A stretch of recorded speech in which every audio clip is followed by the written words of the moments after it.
आज आपल्याकडे John Gray यांच्या men are from Mars, women are from Venus या पुस्तकाचा एक मराठी रिव्ह्यू आहे. आणि हे पुस्तक असं आहे की नाही ज्याबद्दल आपण सगळ्यांनीच कधी ना कधी ऐकलेलं असतं. हो, अगदी. पण याची जी मूळ कल्पना आहे की पुरुष आणि स्त्रिया जणू काही वेगवेगळ्या ग्रहांवरूनच आले आहेत, ही आजच्या काळातही तितकीच लागू पडते का? हाच तर सगळ्यात महत्त्वाचा प्रश्न आहे. कारण वरवर पाहता हे एक गमतीशीर वाक्य वाटतं, पुरुष मंगळावरून, स्त्रिया शुक्रावरून. हो, पण या रिव्ह्यूनुसार लेखक या एकाच कल्पनेतून स्त्री-पुरुषांच्या विचारांमधला, त्यांच्या बोलण्याच्या पद्धतीतला आणि अगदी प्रेम व्यक्त करण्याच्या भाषेमधला मूलभूत फरक इतक्या सोप्या पद्धतीने मांडतो की नात्यांमधले अनेक गुंते आपोआप सुटायला लागतात. अगदी बरोबर. आणि म्हणूनच आज आपण या रिव्ह्यूच्या मदतीनं हेच समजून घेणार आहोत की नात्यांमध्ये सतत होणारे गैरसमज टाळण्यासाठी हा वेगवेगळ्या ग्रहांचा दृष्टिकोन कसा उपयोगी पडू शकतो. हो, म्हणजे एकमेकांना दोष देण्याऐवजी एकमेकांना अधिक चांगल्या प्रकारे समजून कसं घेऊ शकतो यावरच आज आपण ही सविस्तर चर्चा करणार आहोत. चला तर सुरू करूया. तर रिव्ह्यूमधला पहिला मुद्दा तो आहे विचारसरणीतल्या फरकावर. यात असं म्हटलंय की पुरुष सोल्युशन मोडमध्ये विचार करतात तर स्त्रिया एक्सप्रेशन मोडमध्ये. पण मला नेहमी हा प्रश्न पडतो की हा फरक खरंच इतका ठळक असतो का? म्हणजे आपण सगळेच कधीकधी उपाय शोधतो आणि कधीकधी फक्त भावना व्यक्त करतो. मग हा एवढा मोठा मुद्दा का बनतो? खूप छान प्रश्न आहे. कारण इथेच तर खरा मुद्दा दडलाय.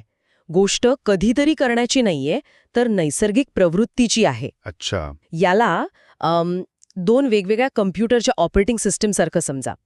दोन्ही सिस्टीम काम करतात पण त्यांची मूळ प्रोग्रॅमिंग की नाही ती वेगळी आहे. ओके. जेव्हा एखादी स्त्री तणावाखाली असते किंवा तिला काहीतरी त्रास होत असतो तेव्हा तिची पहिली गरज असते ती म्हणजे आपल्या भावनांना वाट मोकळी करून देण्याची. तिला कोणीतरी आपलं ऐकून घ्यावं, अरे रे खूप वाईट झालं असं म्हणावं ही अपेक्षा असते. ती सोल्युशन मागत नाहीये, ती कनेक्शन मागतीये. आणि त्याच क्षणी पुरुषाच्या डोक्यातलं प्रॉब्लेम सॉल्व्हिंग सॉफ्टवेअर सुरू होतं. अगदी. त्याला वाटतं की माझ्या जोडीदाराला त्रास होतोय म्हणजे माझी जबाबदारी आहे की त्यावर पटकन उपाय शोधला पाहिजे. आणि तो लगेच सल्ले द्यायला लागतो. तू असं करायला हवं होतंस, पुढच्या वेळी असं कर. तेच ना. आणि इथेच कम्युनिकेशन क्रॅश होतं. स्त्रीला वाटतं याला माझ्या भावनांची काहीच किंमत नाहीये, मी काय परिस्थितीतून जातीये यापेक्षा याला उपाय सुचवण्याचीच घाई लागलीये. आणि पुरुषाला काय वाटतं? पुरुषाला वाटतं मी तर मदतच करायचा प्रयत्न करतोय पण हिला ऐकूनच घ्यायचं नाहीये. गंमत बघा, दोघांचाही हेतू चांगलाय पण त्यांची भाषाच वेगळी आहे. बरोबर. त्यामुळे संवाद होतो पण तो एकमेकांपर्यंत पोहोचतच नाही. हेच ते मंगळ आणि शुक्र यांच्यातलं अंतर. म्हणजे विचार करण्याच्या पद्धतीच इतका फरक आहे. पण हा फरक जेव्हा प्रत्यक्ष बोलण्यात उतरतो तेव्हा काय होतं? कारण तिथेच तर खऱ्या अर्थाने गैरसमज सुरू होतात. हो. म्हणजे तणावाखाली असताना शांत बसणं किंवा खूप बोलणं यावर रिव्ह्यू काय म्हणतो? आणि हा तर आपण सगळ्यांनीच अनुभवलेला मुद्दा आहे की नाही. रिव्ह्यूमध्ये याला गुहेत जाणे म्हणजे going in to the cave असं म्हटलंय. गुहेत जाणे? हो. जेव्हा पुरुष एखाद्या समस्येमुळे किंवा कामामुळे तणावाखाली असतो तेव्हा तो शांत होतो. तो स्वतःच्या विचारांमध्ये हरवून जातो. त्याच्यासाठी शांत राहणं म्हणजे त्या समस्येवर लक्ष केंद्रित करणं, तिचे सगळे पैलू तपासणं आणि एक ठोस उत्तर शोधणं. जोपर्यंत त्याला ते उत्तर मिळत नाही तोपर्यंत तो त्या गुहेतून बाहेर येत नाही. माझ्यासाठी हा मुद्दा नेहमीच गोंधळात टाकणारा राहिलाय, खरं सांगायचं तर.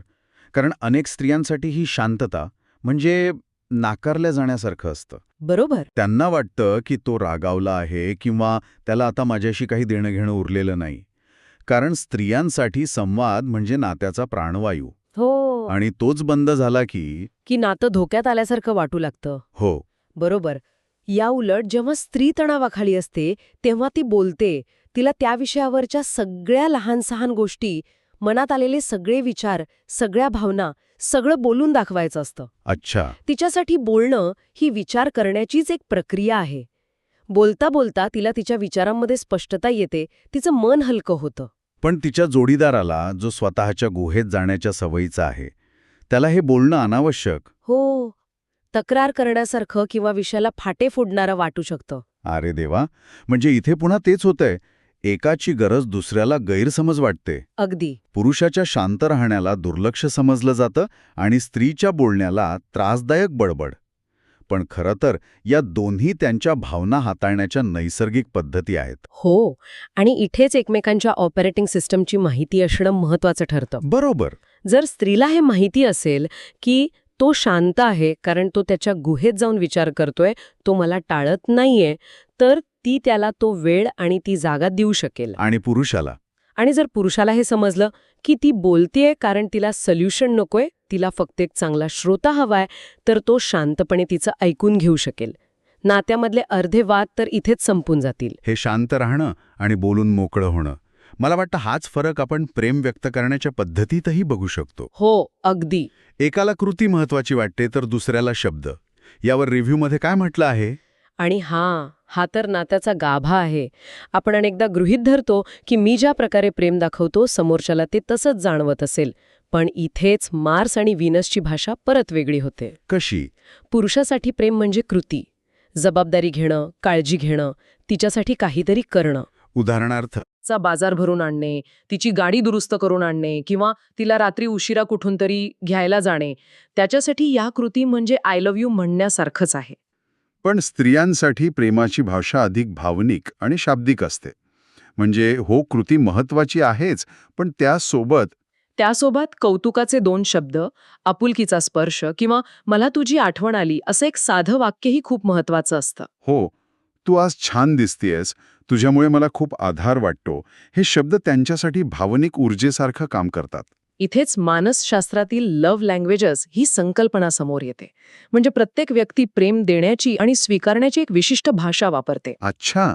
या रिव्ह्यूनुसार पुरुष सेवा म्हणजे ॲक्ट्स ऑफ सर्व्हिस ह्या भाषेत बोलतात, तर स्त्रिया प्रशंसेचे शब्द म्हणजे वर्ड्स ऑफ अफर्मेशन या भाषेला अधिक महत्त्व देतात. आणि गंमत म्हणजे आपण आपल्या जोडीदारावर प्रेम आपल्या भाषेत करतो, पण त्यांना ते त्यांच्या भाषेत मिळालं नाही तर ते पोचतच नाही. म्हणजे एकाने कितीही मोठी कृती केली, पण कौतुकाचे 2 शब्द बोलला नाही, तर दुसऱ्याला कुठेतरी अपुरेपणा जाणवतो. हो, आणि दुसऱ्याने कितीही वेळा आय लव्ह यू म्हटलं, पण पहिल्याला जर त्याच्या प्रयत्नांमध्ये तिची साथ किंवा कौतुक जाणवलं नाही, तर त्यालाही प्रेम मिळाल्यासारखं वाटत नाही. बरोबर. म्हणजे दोघांनाही एकमेकांची भाषा शिकावीच लागेल. अगदी.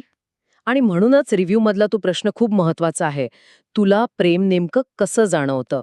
हा प्रश्न विचारला तरच आपल्याला कळेल की आपल्या कृती आणि शब्द योग्य ठिकाणी पोहोचत आहेत की नाही. या सगळ्या चर्चेतून एक गोष्ट माझ्या मनात अगदी स्पष्ट होते आहे, की नात्यांमध्ये जी भांडणं होतात ती बहुतेक वेळा समोरचाचा हेतू वाईट असतो म्हणून नाही, तर संवादामध्ये काहीतरी गडबड झालेली असते म्हणून होतात.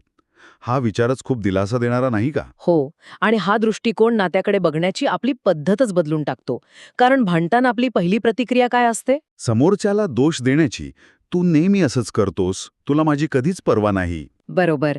ही वाक्य आपल्या तोंडी बसलेली असतात. आपण गृहीतच धरतो की समोरची व्यक्ती आपल्याला मुद्दामहून दुखवत आहे. पण जर आपण हे स्वीकारलं की भांडणाचं मूळ हेतूमध्ये नाही तर गैरसमजामध्ये आहे, तर संपूर्ण चित्रच बदलतं. हो, मग मी विरुद्ध तू अशी लढाई न राहता आपण दोघे मिळून या गैरसमजाच्या विरोधात अशी एक टीम बनते. अगदी. मग आपण समोरच्याला दोष देण्याऐवजी माझं बोलणं त्याला वेगळ्या अर्थाने कळलं का?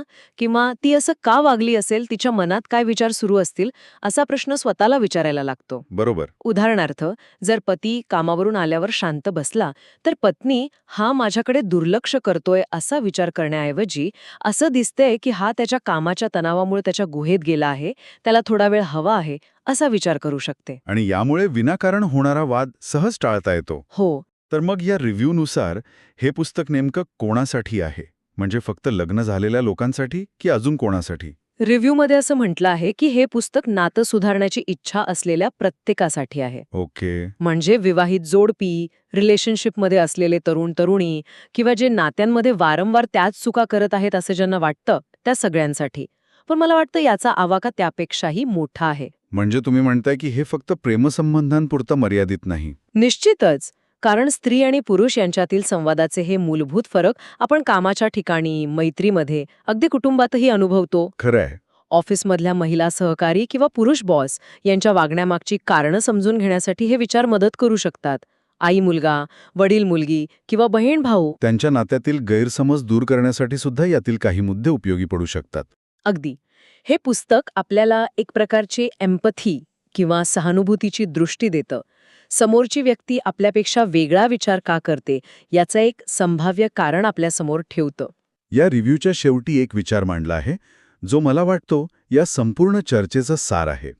तो विचार असा आहे की हे पुस्तक वाचल्यावर माझा जोडीदार असा विचित्र का वागतो हा प्रश्न मागे पडतो. आणि त्या जागी एक नवीन, अधिक महत्वाचा प्रश्न मनात येतो. कोणता?